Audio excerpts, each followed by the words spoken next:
Zilzila turli darajada yuz beruvchi va katta salbiy oqibatlarga olib keluvchi tabiiy ofatdir. Markaziy Osiyo seysmik faol hududlardan biri hisoblanadi. Shu bois bunday favqulodda vaziyatlarda to'g'ri va tezkor harakat qilishni o'rgatish maqsadida doimiy ravishda amaliy mashg'ulotlar tashkil etiladi. Marg'ilon shahar va Qo'shtepa tumanlarida favqulodda vaziyatlarning oldini olish va bunday vaziyatlarda harakat qilish davlat tizimi boshqaruv organlari, kuch va vositalarning favqulodda vaziyatlarning oldini olish va oqibatlarini bartaraf etish bo'yicha hamkorlikdagi harakatlari mavzusida qo'mondonlik shtab o'quv mashqi boshlandi. Dala sharoitidagi boshqaruv punktida boshqaruv organlari va favqulodda vaziyatlar davlat quyi tizimi xizmatlari rahbarlari bilan yig'ilish o'tkazilmoqda.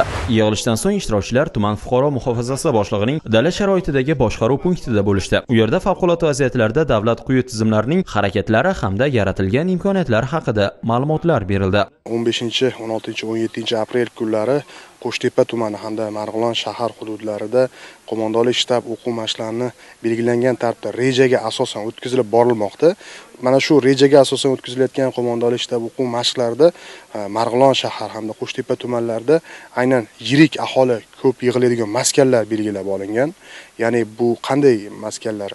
O'sha aholi 50 va undan ortiq, 200 dan ortiq aholi ko'p yig'iladigan maskanlar, bozorlarda hamda mahalladagi qishloq aholisini evakuatsiya qilish hamda o'sha jabrlanganlarga dala sharoitida boshqaruv punkti tashkil etilishi hamda aynan ta'lim muassasalarida fuqaro muhofazasi kunlari o'tkazilishi belgilangan. Bu qanday mavzuda olingan? Aynan zilzila oqibatida mana dunyoning barcha ko'plab mamlakatlarda bugungi kunda ommaviy axborot vositalaridan ko'rib boryapmiz. Zilzila hamda ularning tabiiy ofatlari keltirib ketgan xavflari to'g'risida barchaning xabari bor. Aynan mashg'ulotlarda asosiy negizida o'sha zilzila natijasida sodir bo'lgan talofatlarni, zilziladan keyingi kelib chiqqan yong'inlarni bartaraf etish maqsad qilib olingan. Qo'mondonlik shtab o'quv mashqi doirasida hudud jamoasining saf ko'riklari ham o'tkazildi. Bu fuqaro muhofazasi tizimidagi tayyorgarlik darajasini yana bir bor namoyon etdi.